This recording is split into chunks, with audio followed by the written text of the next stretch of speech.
Star Wars games. You love them. I love them. We all love them, right? Well, Star Wars games have gotten a bit of a bad rap lately. While very enjoyable, the controversy surrounding Star Wars Battlefront really upset a lot of people, and rightfully so, with microtransactions plaguing the game at launch and only being removed later, with their future uncertain. And this left these consumers looking for other Star Wars games that they could play instead. EA's hold of the Star Wars license has made this harder recently, but, in the words of Yoda, there is another. LEGO Star Wars The Force Awakens, released in 2016, is a pretty big departure from EA's own Star Wars games. With a large amount of content, characters, and charm, this game manages to do quite a bit that both of EA's Battlefront games struggle with. Craft a successful love letter to the Star Wars franchise without alienating the fan base behind it. However, it is still worth noting that the best experience in this case, and the one I'm assuming players have in this review, is the Deluxe Edition.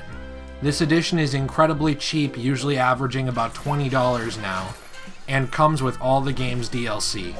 So that's one thing to say right off the bat. There's plenty of content here in the base game, but if you want everything that this game has to offer, there's still a season pass here, there's still DLC to be had, but I think there's a pretty massive difference between knowing what you're going to get DLC and microtransaction DLC where you don't know what you're going to get. That's just me though. Not only is this game vastly different from the EA Battlefront series, but also it's fairly different from previous LEGO Star Wars games in several ways. Previous LEGO Star Wars titles, they either focused on one or two eras, or that Clone Wars television series, which I love. Go check it out, it's very good. That means that there was much more content in these old games that they could draw from. So they could pull from more movies or more show episodes at a time, versus The Force Awakens. You know, with one movie, you have one 2.5 hour movie to pull from. You have to make your game out of that, so how do you make a full-size game? Well, that's a great question. But there are a ton of characters from both the prequel and original trilogies which are playable in this game still. And there's a throwback level to Return of the Jedi as well. The game is also bolstered by some DLC levels, like I said. If you have the Deluxe Edition, there's like some like based off of comics, like C-3PO the Phantom Limb, there's a Poe Dameron side mission, quite a few side missions. Pretty interesting how they managed to bolster the content despite only having one movie to work with. The game certainly isn't small, and it contains a lot of areas which can also be free roamed, unlocking more characters to play as either in free play and free play is when you go back to a level playing as whatever characters you choose out of your roster, or you can go and use these characters to play around in free roam to unlock even more using them. Every level also has hidden mini kit pieces to unlock, many of which you need to play the level multiple times to obtain, so there's definitely a lot of content here. However, looking at the game, it also makes me wonder how much more interesting it might have been if it had come out alongside Episode 9, with content from all three movies. What I was not really able to figure out here was if that it was even possible. I couldn't find actual sources saying how long the EA Vader chokehold on the Star Wars license lasts. I don't know how long they have the rights to it. It's not perpetuity.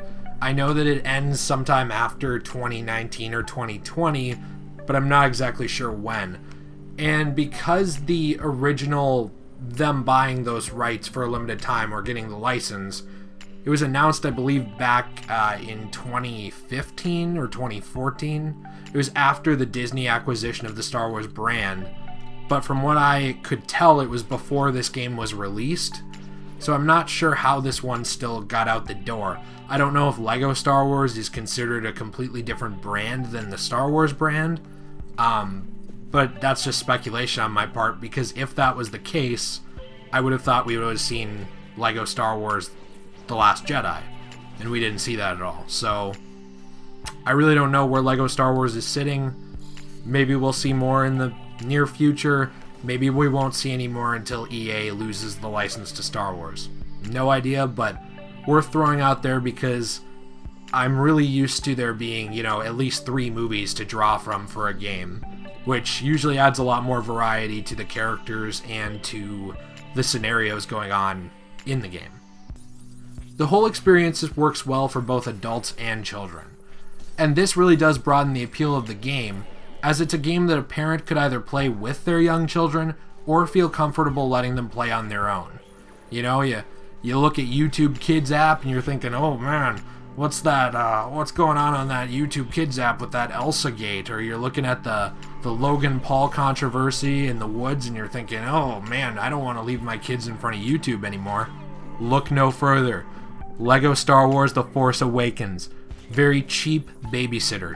Usually $20. Absolutely great. You can leave your kids at home. They'll have no idea you were ever gone.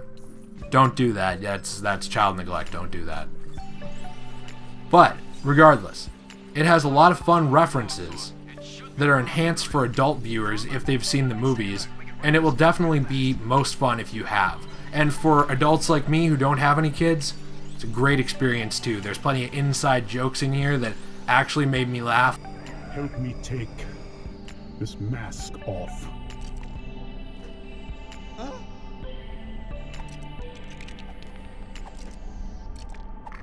Now, go, my son. Leave me. But this can also pose a bit of an annoyance, since many of the lines in the game are ripped straight from The Force Awakens. You can even tell a little bit from the audio quality at certain parts. So if you just watched The Force Awakens, you might get a little tired of hearing those same lines in-game.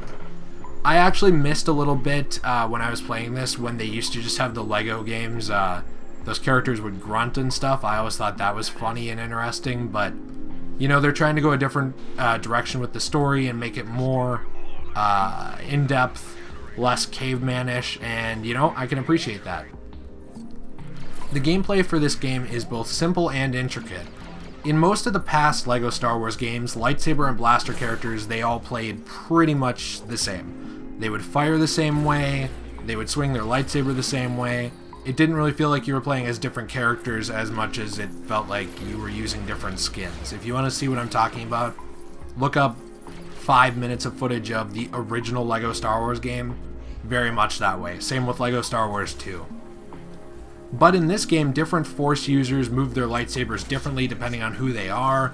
A lot of them do different moves with the Force, or they can, even some of the blaster characters, they'll shoot differently. It really does impress me because it makes it feel like you actually are playing as the LEGO version of that character, not what it felt like in the original. Because I love the original LEGO Star Wars, but back when I played it, looking back at it now, it really does feel like a lot of times that you are playing as one character. There's like a couple templates for characters, and then they just swap out the skins, and that's that. That doesn't really seem to be the case here at all. It feels very unique depending on who you're playing. Darth Maul will play completely differently from Luke Skywalker, which is really a cool thing that they managed to do here. The whole thing is really a love letter to Star Wars, which was clearly made by people who enjoy what they do.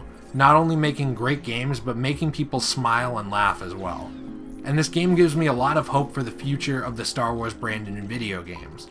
I've really enjoyed the Battlefront games, like I said. I thought they were fun, but there's definitely a lot that they've done wrong. They had a lack of content, they had a lack of humor and charm, they had a lack of single-player appeal, and even with the inclusion of the campaign in Battlefront 2, I still kind of feel like that's the case. Once you've played through that, barring playing it again, there's not much to do. Arcade was boring, nothing really going on there.